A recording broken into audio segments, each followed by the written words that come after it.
Bienvenidos y bienvenidas a Cultura 2.4, ¿cómo les va? Hace unos días, muy pocos días, estuve en Tucumán, en la Feria del Libro de Tucumán. Quiero decir, mientras la crueldad avanza, ustedes saben que yo le digo al grupo que gobierna la Argentina, la crueldad avanza, florecen, vaya a saber cómo, las ferias del libro. ¿Por qué abro el programa hablando de la Feria del Libro de Tucumán? Porque es la primera feria del libro que se hace en la provincia de Tucumán. Por supuesto, estaba desde mi amigo Guillermo Martínez hasta Víctor Hugo Morales, bueno, gente de distintas tendencias, de distintas ideas, pero tomé contacto, por ejemplo, con escritores tucumanos. Logré conversar mucho sobre la literatura en Tucumán. Qué poco que sabemos de lo que ocurre en cada lugar de la Argentina, qué poco que sabemos. Con cuánto esfuerzo editan, qué difícil que es para ellos competir con las grandes editoriales porteñas. Presenté un libro de Emil Pizarro que me gustó muchísimo presentar, nos divertimos mucho. Hablé también sobre los medios públicos amenazados permanentemente por el gobierno de Javier Milei. Uno se pregunta cómo es esa amenaza, ¿no es cierto? ¿En qué consiste? Bueno, no solamente la amenaza de cerrarlos, sino también pagar sueldos porque no les queda otra y no darle trabajo a la gente, donde allí tenés claramente la crueldad, ¿no? Bien manifiesta. Como esto podría contar muchas cosas, pero de lo que quiero hablar en este minuto donde trato de ubicarlos de qué se trata esta conversación con ustedes, es de la potencia de nuestros escritores, la potencia de nuestros creadores.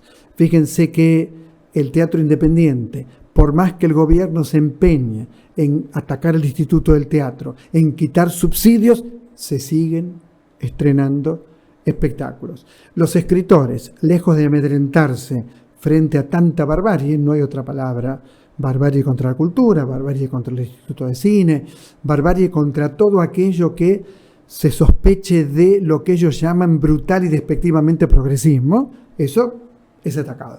Frente a todo eso, de cualquier manera, los escritores siguen trabajando, se abren camino como pueden, buscan un concurso, buscan otro. Por eso, digo a la gente que nos ve en este momento en Tucumán, que es muy importante por una feria del libro tener continuidad. Muy importante, la continuidad.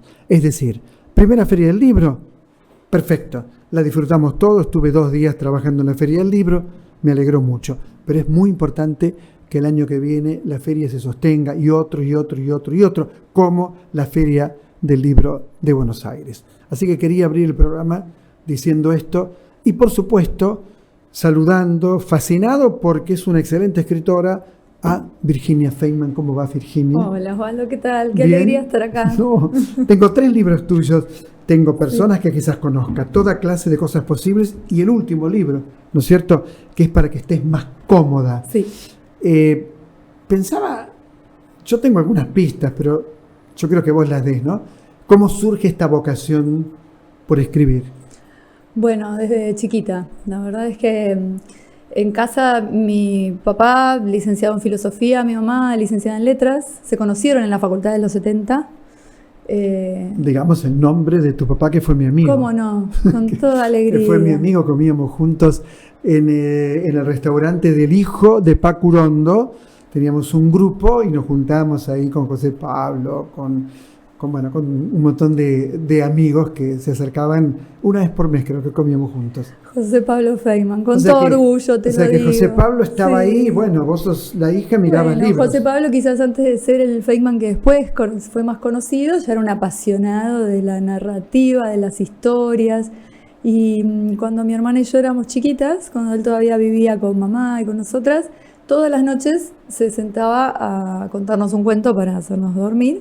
Quedó incluso la marca de su cabeza en la pared, de tanto que la apoyaba para contarnos. Mirá. cada vez que le hacíamos algún reproche decía, pero Virginia, ¿no te acordás de la marca que dejé en la pared por no darles cuentas? Y con el tiempo fui descubriendo que eran clásicos de la literatura que él adaptaba a niñas de 5 y 7 años, ¿no? El Viejo y el Mar, por ejemplo. Cuando leí El Viejo y el Mar, digo, pero yo ya sé cómo termina esto. Ya lo conocés, ahí está la imagen de José Pablo, para que todos lo conocen, pero es lindo tener la imagen de José Pablo. Hermoso, gracias. Pensaba en, claro, cómo se forja una escritora con talento, ¿no? De qué manera se abre camino. Y es cierto que en una casa de libros hay más posibilidades. Y si un padre te cuenta cuentos, también. Sí. Bueno, ahí forjás tu vocación, tu intuición, hay alguna cosa que mamás de algún modo. De todas formas, yo repasaba en este tiempo que papá no está y digo, probé con todos sus entusiasmos, ¿no? Porque papá era muy multifacético y le entusiasmaban muchas cosas. La música, por ejemplo. Yo estudiaba piano a los 9 años. Las pianistas, le fascinaba las y los pianistas. Argerich era su gran amor. Sí, sí. Y después estas pianistas asiáticas que había ahora nuevas, coreanas. Entonces yo a los 9 años empecé por ahí. Estudiaba piano con Luis Tuero, un profesor adorable. Y dejé, no me gustaba. Después cine también, que era otra pasión de él. Mi primera carrera fue... fue guionista de Eva Perón, digo, de una película sobre Perón y Eva Perón. Sí, fue guionista de muchas. Por eso, de muchas, claro. De muchas y... Bueno, con Últimos días de la víctima, su novela adaptada, digamos, entra en ese mundo, con Aristarain, con Lupi, le encantaba ir a las filmaciones, y después un cinéfilo, ¿no? Que tiene varios libros de cine, que entonces el entusiasmo por las divas de Hollywood, por Richard Widmark, por todos esos actores que todavía yo a veces encuentro y digo, este era el ídolo de papá. Bueno, ahí también intenté yo responder a ese entusiasmo y dejé cine. Y finalmente con la escritura ya no me bajo, de esta ya no me bajo. Bueno, pensaba en para que estés más cómoda, lo leí con muchísima atención y también con mucho placer, ¿no? Esta es la verdad, porque un texto te tiene que dar ese placer, ¿no? Y siempre es como que algo va a ocurrir y no ocurre, pero sí ocurre, valga la contradicción. Por supuesto, eso es la buena literatura, ¿no? Digo, lo peor es cuando tenés todo claro, cuando todo claro. Cierra. Siempre la ambigüedad es central en un buen texto, pero es una marca tuya, porque uno va leyendo el cuento, va leyéndolo, y al final hay una insinuación. Sí. ¿No? Por ejemplo, uno que me fascinó es La chica del auto, ¿no? Me encanta esa lectura, qué bueno que la puedas hacer. Es una marca de este libro. Uh-huh. Los otros anteriores son microrrelatos divertidos. Vos me preguntabas un poco por dónde se surgía. Es una suerte haber tenido un padre así, pero también una cierta carga. Y la verdad es que yo tuve que escaparme de su ámbito y empecé a escribir en Facebook, que era un lugar que él no frecuentaba, para no sentir la presión, para no sentir la mirada. Y esos pequeños microrrelatos, serían entradas cortitas, terminaron llamando un poco la atención, primero de narradores orales y después de primero una editorial independiente, pero muy preciosa, Editorial Mulita, de Mariano Quirós, del escritor chaqueño, y después que ella me llamó MC, ¿no? Y entonces era una dinámica distinta. Y acá quise apostar al formato cuento tradicional, y como decís vos, no tirar toda la carne al asador, ¿no? Pero además de que esa es una forma que me gustó trabajar, creo que es la forma en la que se produce o sucede el abuso sexual en la vida real, porque los cuentos recorren una temática de abuso. Ahí hay un cuento que es para que estés más cómodo en el auto, ¿no? Sí. Ya en la frase, para que estés más cómodo en el auto, ya está. Es una nena. Sí. Para que estés más cómodo en el auto. ¿Por qué tiene que estar cómoda? ¿Por qué tiene que estar en un auto? ¿No es cierto? Sí, tenés razón, qué bueno. No, pero digo, es una nena con un hombre que no es un nene. No, y al que ella llama novio, con mucha confusión. También me interesaba trabajar el abuso como confusión, no como ataque sexual directo que uno puede codificar, que está mal, sino que lo que se produce, te lo digo porque te lo digo desde mi biografía también, en esos otros libros también transité la cuestión del abuso y doy un taller en la Universidad Nacional de Rosario que se llama Narrar lo imperdonable, 8 cuentos sobre abuso en la infancia. Qué título impresionante. Narrar lo imperdonable, sí. En esa época yo hacía unas meditaciones de YouTube que eran para, no sé, para sanar el niño interior, esas cosas que, bueno, estaba muy nerviosa en ese momento, había ganado Macri. Claro, veníamos de lo peor y ahora nos parece mejor. Bueno, sí, al lado de lo Milei, que creíamos que cualquiera era mejor, tocar ¿no? fondo, sí, creíamos que era tocar fondo. Y entonces había, bueno, esto general, y había una que se llamaba Perdonar lo imperdonable. Y yo la hacía mucho y después digo, ¿qué tema este perdonar? Y bueno, la escritura y la letra, la posibilidad de, también es altamente sanadora. Dije, bueno, narrar lo imperdonable. ¿Y el taller cómo funciona? El taller yo fui recopilando porque todo esto fue un proceso mío que surgió a partir de leer El pecado mortal de Silvina Ocampo. Que es un gran cuento, porque hay un portero y una nena que va a tomar la comunión en pecado mortal, digo. Porque el portero se le dice eso. aproximó, exactamente, porque hay como un avance sobre su cuerpo, nunca queda claro, ¿no? Y para la niña es un pecado que no sabe bien dónde nomenclar, tiene una lista de 12 pecados, 10 pecados y dice, ¿cuál es este, no? Entonces nunca está dicho también, te dice, tuviste que tomar la comunión en pecado mortal. Cuando yo leí ese cuento fue como si me hablara a mí, pude recordar, porque el abuso a veces se olvida, esto elicitó en mí el recuerdo. Y dije, qué gran poder hay en la palabra. Se olvida porque hay una clausura. Se olvida. Yo me acordé a los 20 años recién. Porque es medio intolerable la situación de que, bueno, a mí en particular mi tío me trataba como si yo fuera su novia, ¿no? Me sedujo, es una gran seducción. Entonces decía, nos vamos a escapar juntos, lo vamos a dejar a la tía lavando los platos, nos vamos... Y claro, para cuando pasan cosas mayores, que no importa qué grado alcanzan, no me quiero poner técnica porque nunca importa, una ya cree que eso es natural, que es un novio, una se siente elogiada. De hecho, hay una frase espectacular en ese cuento de Silvina Ocampo que dice, tomaste la comunión con un ramito de flores como de novia, ¿no? Es una novia paródica, es una novia precoz. Las otras tienen flores como nenas y ella tiene flores como de novia. Fue ascendida, entró en la sexualidad del mundo adulto. Entonces eso es muy difícil de procesar y evidentemente el psiquismo ahí opera un cierre. Increíble que te acuerdes de ese cuento porque es el cuento que me acuerdo yo. Qué linda, es increíble, casualidad. me acuerdo perfectamente de ese cuento porque me impresionó mucho ese cuento de toda la obra de Silvina, que es una obra espectacular, ¿no es cierto? Ahora hay algo distinto en otro cuento. Estamos hablando con Virginia Feynman y estamos hablando de su libro para que estés más cómoda. También el título del libro ya nos dice algo. Hay algo distinto que es Elsa. Sí. No son todos los abusos, no en todos los cuentos hay una situación de abuso. Pero en Elsa yo diría que sí. Sí, pero no son todos los cuentos, yo también. Vos también. Y no me animaba a hacerlo al principio. De hecho es un cuento que salió en Verano 12 con otro final, que daba a entender que no. Y ahora me animé. Porque era una época en la que no podíamos pensar, quizás atravesadas de corrección política, que el abuso partiera de una mujer humilde, pobre. No, yo no quería. Que hay algo muy, en ese cuento, te digo, no lo leíste, pero lo puedes leer. Hay algo muy interesante, que es que la madre es muy mala. ¿No?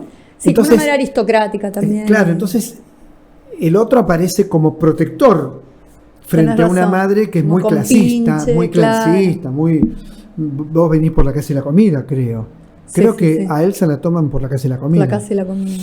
Wow. Y para la niña un mundo muy fascinante en esa cultura popular de las novelas, de los ídolos de televisión pegados en la pared. Entra al dormitorio y ve las fotos. Claudio Lebrino. Claudio Lebrino que hacía un colectivo. Un mundo de 20 asientos. Un mundo de 20 asientos, que era un colectivo, ¿no es cierto?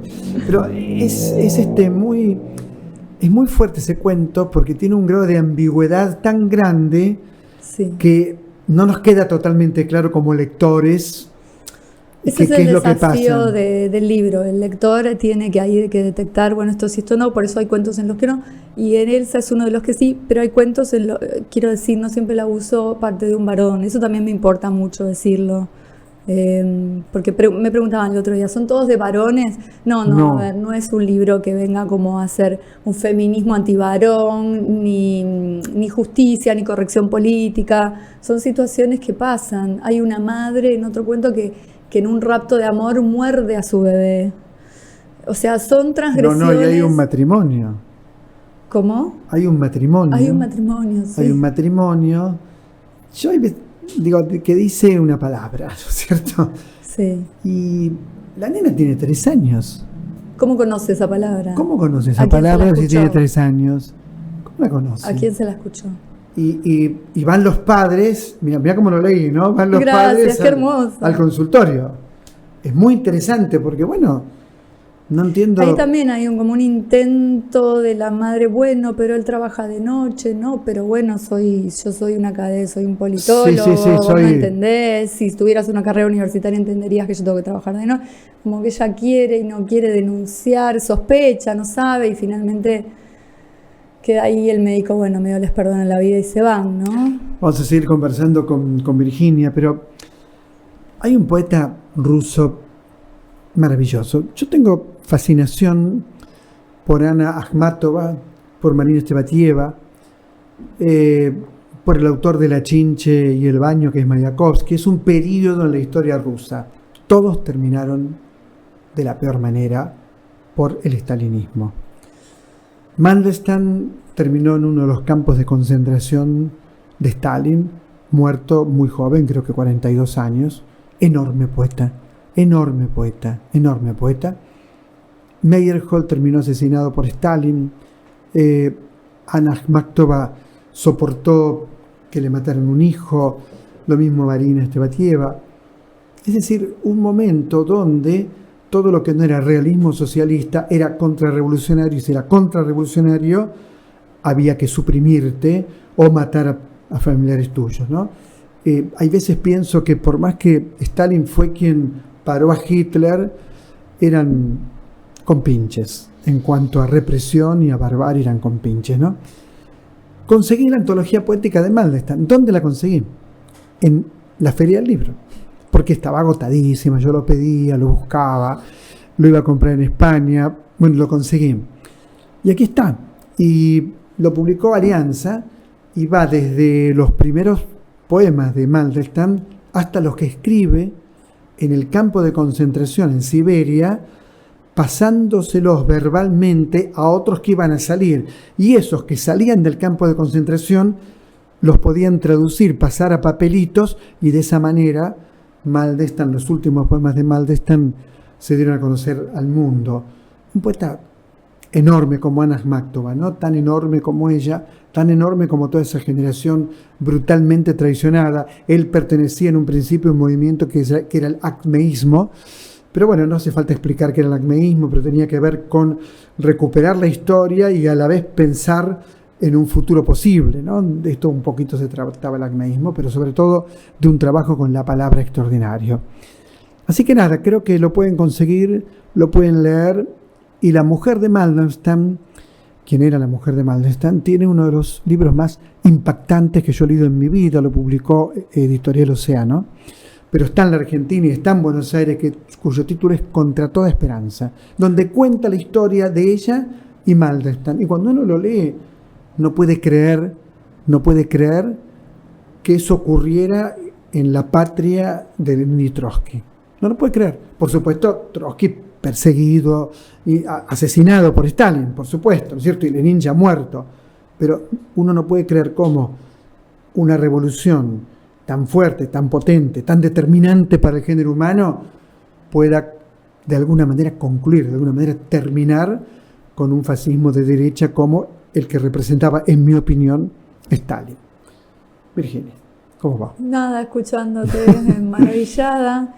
Y además qué poder el de la poesía y el de la palabra para atravesar paredes, para sobrevivir, para resistir. ¿Cómo soportás este gobierno? Muy mal. Muy mal. Yo también.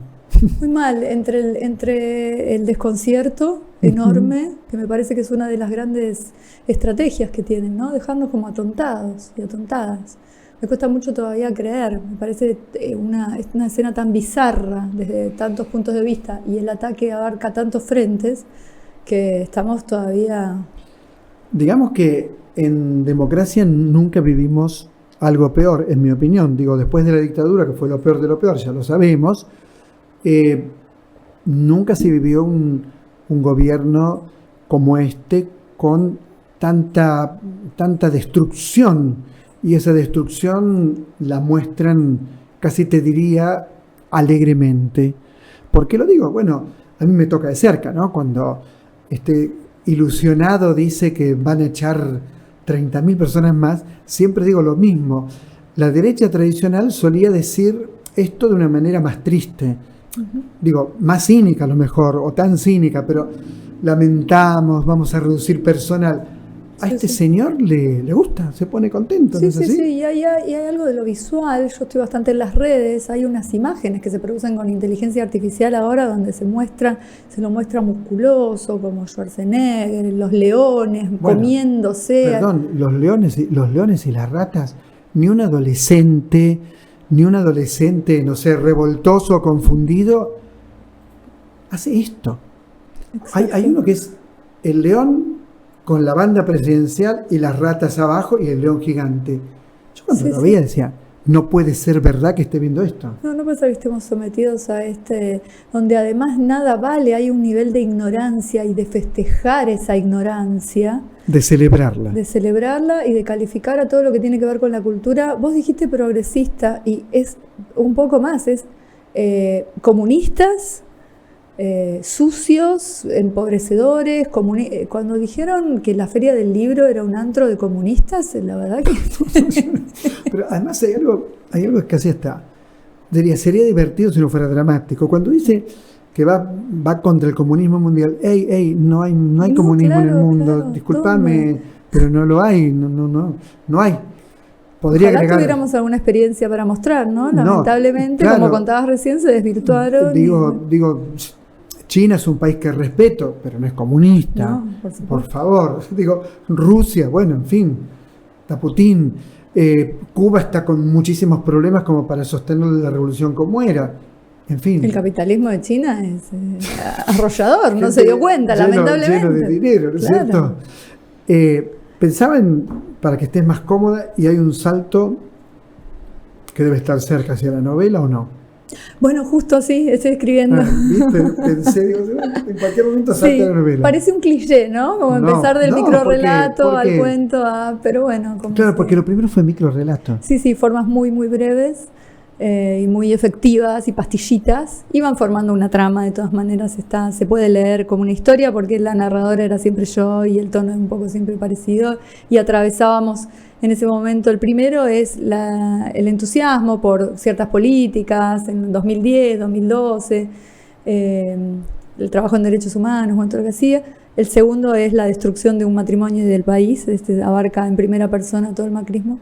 Y este es el abuso, la forma cuento.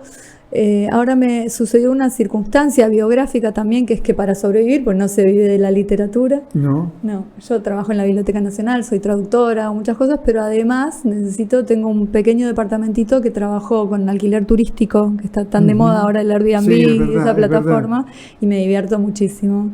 Y conozco mucha gente y turistas y toda la dinámica de lo que es preparar un hospedaje y lo que te pide la plataforma y la legislación y los grupos de anfitriones de Airbnb, me empezaron a dar mucho material. Tenía tanto trabajo de campo que no me alcanzaba para un cuento. Quiero armar un personaje. Mi vecina, hace webcam de escort sexual. Usa el departamento para eso y yo lo uso para turistas y a veces ella va gente, a veces tengo miedo que se nos mezclen los clientes y digo, bueno, esto es una historia larga, ¿no? Sí. Entonces ya tengo 3 capítulos y viendo cómo... ¿Vos estás en la Biblioteca Nacional? Sí. Qué bárbaro. Es decir, todavía, me queda un mes de contrato. Vamos a ver, es posible que sobreviva y es posible que no. Yo trabajo en la Dirección de Cultura desde hace ya 5 o 6 años y estoy a cargo de curar todas las muestras, material, publicaciones, todo tienen que pasar por un departamento de edición, por una mirada de edición que Mangel había desmantelado. Entonces, Mangel, Macri, en fin, ¿viste? Mal. Claro. Entonces, bueno, recae en mí. Es increíble la cantidad de actividades, muestras, publicaciones que produjo la Dirección de Cultura en los últimos 4 años. Lo tengo. El trabajo de alguien que claro. mire es fundamental porque hay erratas, incoherencias, discursos que hay que unificar entre todos los investigadores que participan de las muestras y el enorme acervo bibliográfico que hay.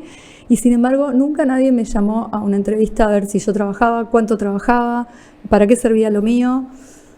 Y es posible que en la próxima renovación, como decía un amigo ayer, ni siquiera nos dan el gusto de decir que nos echaron. Simplemente caerá el contrato. Bueno, estás hablando de mi experiencia, no de la tuya. A ver, contanos. 24 años haciendo el refugio de otra trama, 24 años ininterrumpidos, sin faltar clásico, ni un solo día, y nadie me avisó que me despedía. Nadie se tomó el trabajo de ser, ni a mí, ni a Cristina Mucci, ni a todos los compañeros que echaron, ¿no? Nadie tomó el trabajo, ¿no? Decir, ¿qué tal? Bueno, tuvimos tanto tiempo, lamentablemente con el $1.000.000 que gana por mes no podemos sostenerlo. Claro. No se puede creer esta cosa. Además, ellos habían prometido, vamos a hacer exhaustivamente ver quiénes trabajan y quiénes no. Nunca pude ir a decirle a alguien cómo trabajo. Pero la biblioteca está funcionando bien en este momento. Y tienen 120 despedidos. Tuvimos 120 despedidos. Y de a poco retomando una actividad que otra vez volvió a ser muy caudalosa. Ahora hay una muestra sobre devociones populares argentinas, una muestra que te va a encantar que se llama La Letra Intensa, que es en el acervo de la biblioteca todos los libros dedicados. Entonces las dedicatorias de Alejandra Pizarnik a Silvina Ocampo, las dedicatorias de Bioy a Borges, todo eso estoy curando y mirando. Una muestra de Sabataro, también de los almanaques de Alpargatas. El tema es que nos recorre el miedo. También me pregunto por qué toda esa gente, como ella, por ejemplo, no están en planta permanente, ¿no? Digo, también uno se pregunta locación eso. de obra. Locación de obra. Es un hilo muy delgado. ¿Sabes de qué me acordaba cuando hablabas de este duelo terrible, de que no estén programas como el tuyo, como el de Cristina? Bueno, que igual sobreviven, ¿no? Acá estamos en el streaming, como los papelitos saliendo de la cárcel. No nos vamos a quedar quietos ni callados, eso nunca. Que no se trata de ahorrar dinero, esto que decías del $1.000.000, no es un ajuste. Ajuste es una palabra errada. Pero ahí está el punto, es mentira. A ver, toda la televisión pública, más Telam, más el INCA, el Instituto Nacional de son 0,00007 en un presupuesto. Es mentira. Es más, entre nosotros no salga de acá, ganábamos muy poco. O sea, tengo los contratos.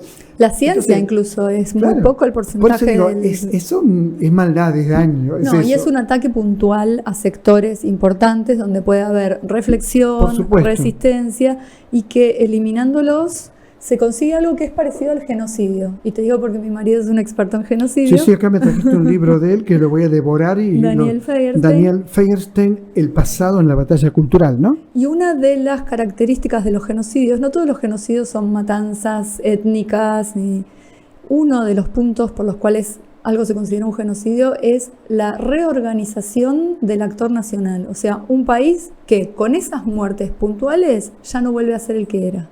¿No? Con esos 30.000 que estuvieron elegidos, sindicatos, trabajadores, intelectuales, de gente de la cultura, esos podían hacer que se pegara un volantazo y el país fuera otra cosa. Entonces fue muy técnicamente muy correcto el nombre que se dio a sí mismo la Junta Militar, Proceso de Reorganización Nacional. Eso es un genocidio reorganizador, cambia la idiosincrasia del país. Fíjate qué casualidad que cuando se cierran los medios públicos, se dan de baja los contenidos en la web. De medios que tienen su sede en la Exesma, cosa que no es liviana, se les manda un comunicado diciendo estamos en proceso de reorganización de los medios públicos. Cuando entras a Telam aparece eso, una pantalla diciendo proceso de reorganización. Sabemos lo que significa esa palabra, ¿no es cierto? Obviamente.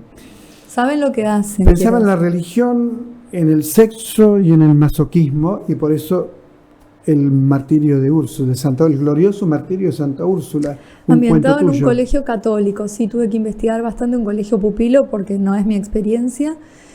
Parte un poco de estas ganas mías de darle al abuso no su nombre técnico, ¿no?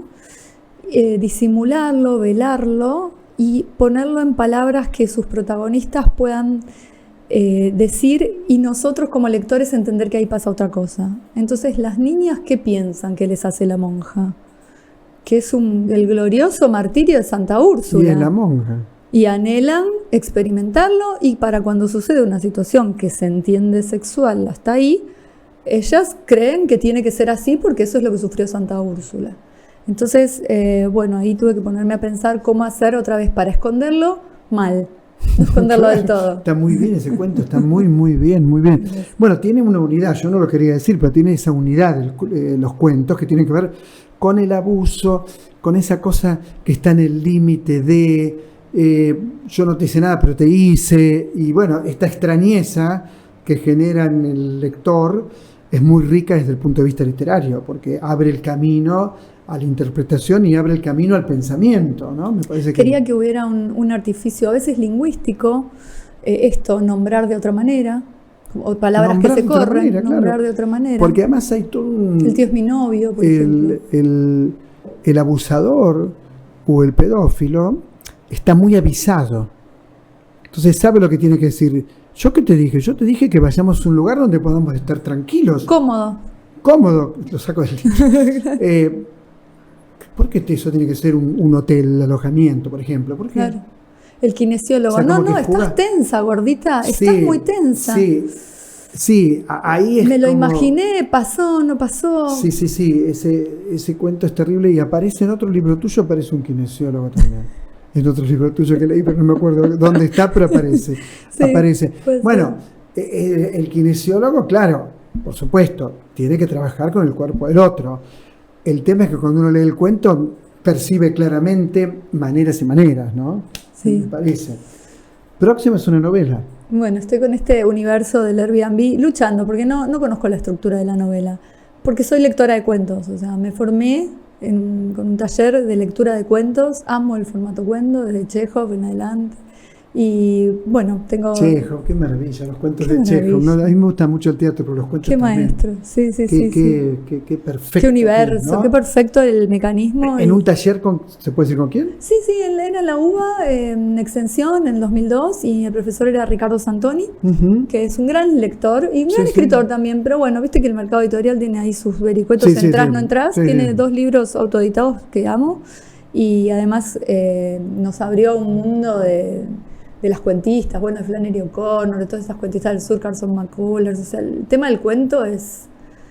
los irlandeses, McGahern, Claire Keegan, que me gusta mucho. Borges decía que se sabe el principio y el final, no el centro. ¿Es tu caso? El final en general es lo primero que se me impone. Sí, yo imagino un final, imagino a dónde llegar. Y hacia ahí voy. Y después, como pasa con los buenos editores, en este caso Ana Ojeda, tenés que terminar antes, tenés que terminar, hay que poder, y porque al final uno tiende a explicar, a rematar y no querés correr el riesgo de que no te entiendan, ¿no? Porque hay un mecanismo que vos pensaste y querés llegar ahí y me pasó con un par, que dicen, un párrafo antes, ¿y cómo cuesta? Al principio decís, no, te quieren cortar un brazo, y cuando una vez que decantó, tiene razón, ¿no? Este cuento que vos me decías para que estés más cómoda es una niña que es una adolescente que se enamora de un hombre mucho más grande y lo considera su novio y él la va a buscar al colegio en el auto, ella tiene delantal, ¿no? Pero ella nunca dice sufrí abuso, ella dice mi novio. Entonces sobre el final, ahí el abuso se revela también con una pregunta inconcebible. Ella le pregunta a la madre algo que todavía no debe saber. Claro. Y se lo pregunta de una manera donde, eludiendo el nombre técnico, pecho, o sea, que no maneja, se lo pregunta de una manera que también nos revela una enorme inocencia. Entonces es muy horrible esa pregunta y la madre se queda helada. Y entonces yo seguía con que, bueno, a partir de ahí mamá me dejó dormir con ellos, después no fui más al colegio, después tardé mucho tiempo en volver a tener novio. No, está de más, me dice la editora. Y vos pensás que tenía razón. Y bueno, y termina que llora y la madre le acaricia la cabeza. Todo lo demás lo absorbemos nosotros. Virginia Feynman, excelente lo tuyo, hay que leer entonces para que estés más cómoda. Bueno, ¿los ¿cómo otros no? ¿Están los otros? Está el DMC todavía y bueno, Mulita fue una editorial de estas personas independientes. Que quizás conozcas. Personas que quizás conozcas, está, sí. Virginia, muchas gracias. Gracias a vos, muchas gracias. Encantadísima de haber estado. Nos reencontramos como siempre en una semana. Todos los programas que hicimos, este es el número 13 o 14, no me acuerdo, están todos colgados, ahí andan, siguen su camino y nosotros por supuesto seguimos el nuestro y el nuestro ahora es de resistencia, siempre resistencia. Las cosas van a cambiar, tienen que cambiar y vamos a lograr que cambien. Si pasamos la dictadura, señoras y señores, ¿cómo no vamos a pasar esto que nos pasa? Y hay un verso de Nassim Hikmet que dice: nos pasa lo que hoy pasa en nuestro mundo. Y es cierto, nos pasa lo que hoy pasa en nuestro mundo. Hasta la semana que viene.